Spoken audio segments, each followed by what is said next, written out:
पांच बार के विधायक राम सेवक सिंह कर सकते हैं राजनीतिक धमाका।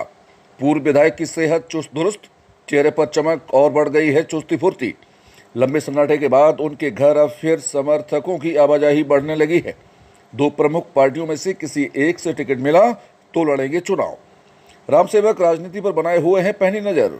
उत्तर प्रदेश के जनपद बदायूं के पूर्व विधायक राम सेवक सिंह पटेल की कट्टरपंथी हिंदू नेता की तेज तर्रार छवि है, जिसके लिए वो पहचाने जाते हैं। वो 4 बार भाजपा और 1 बार निर्दलीय विधायक रह चुके हैं। फिलहाल वो किसी राजनीतिक दल में नहीं है।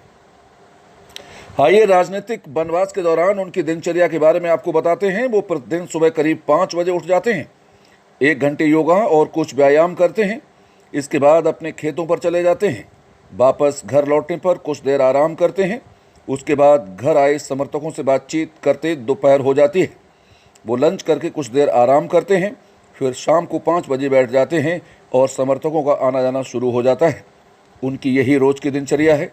वो कहते हैं कि घर, परिवार और बच्चे व समर्थकों के साथ खुश हैं।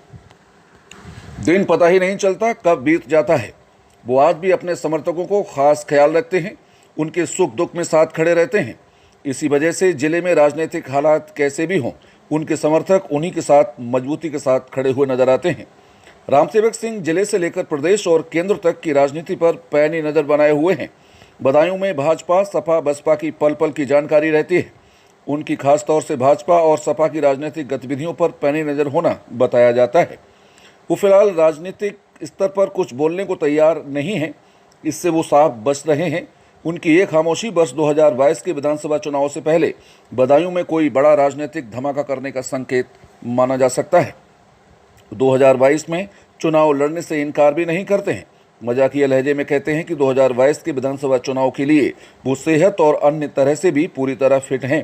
उन्होंने बातचीत के दौरान संकेत दिए कि दो प्रमुख दलों में से किसी एक दल के हाईकमान ने आदेश दिया तो चुनाव लड़ेंगे, वरना चुनाव नहीं लड़ेंगे। वो कहते हैं उनका अभी खामोश रहना ही ठीक है। हालांकि वो जल्द अपने राजनीतिक पत्ते खोलने के भी संकेत देते हैं। आने वाले वक्त में ही पता चलेगा कि क्या होगा राजनीतिक धमाका, किसकी जड़ें होंगी मजबूत और किसकी जड़ें हो जाएंगी कमजोर।